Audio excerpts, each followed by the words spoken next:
Tomorrow, I will remove this. I-remove ko na yan tomorrow kasi dumi na. Ngayon, bibigyan mo na kita ng 3 almond.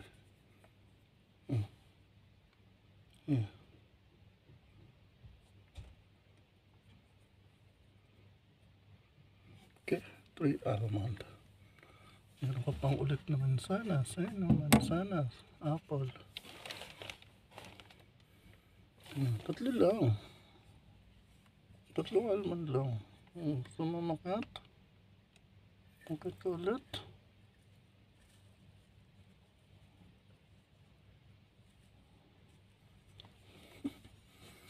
Silang pa kita isa. Isang almond. Tinap na.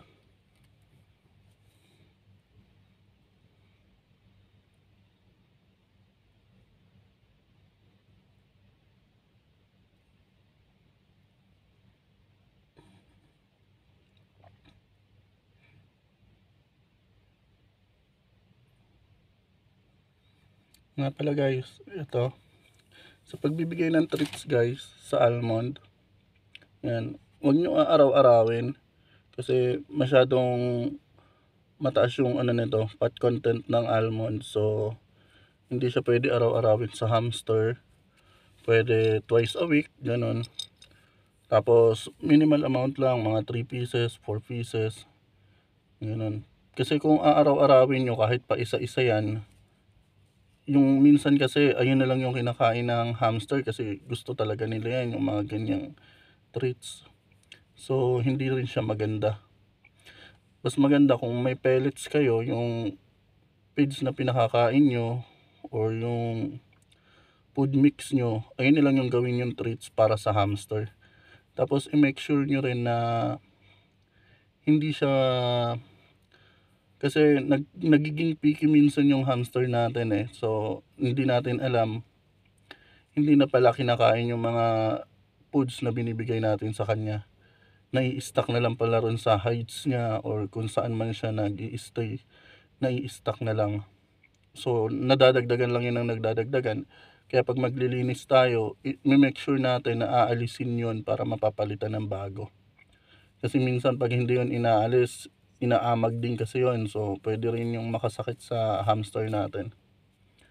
Tapos, syempre, kailangan, ano natin, regular natin na i-clean yung hides ng ano natin, yung hamster house natin.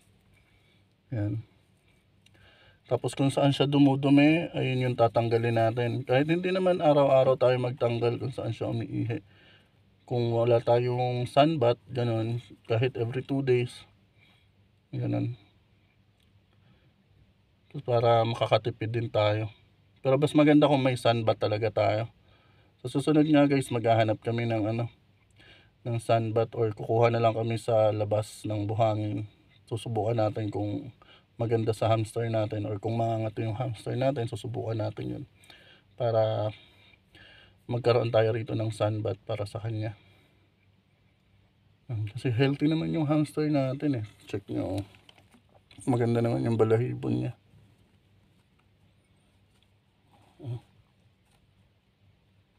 Tapos masigla rin siya kahit wala siyang hamster wheels. Pero maganda pa rin kung may hamster wheels guys.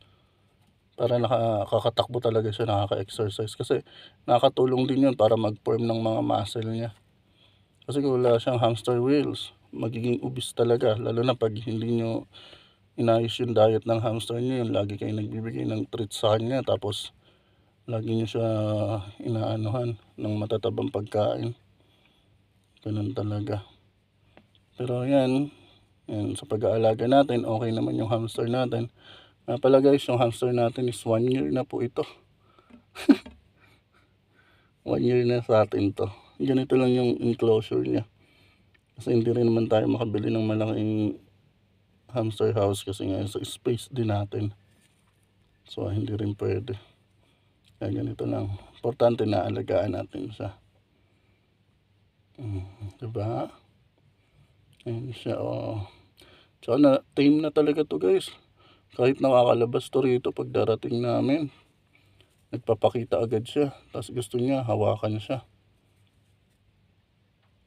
Gusto niya aakyat siya sa kamay. Kakargahin siya. Tingnan na to eh. Kaya hindi rin nakakatakot talaga. Yan. Kasi Syrian hamster, madali talaga siya alagaan.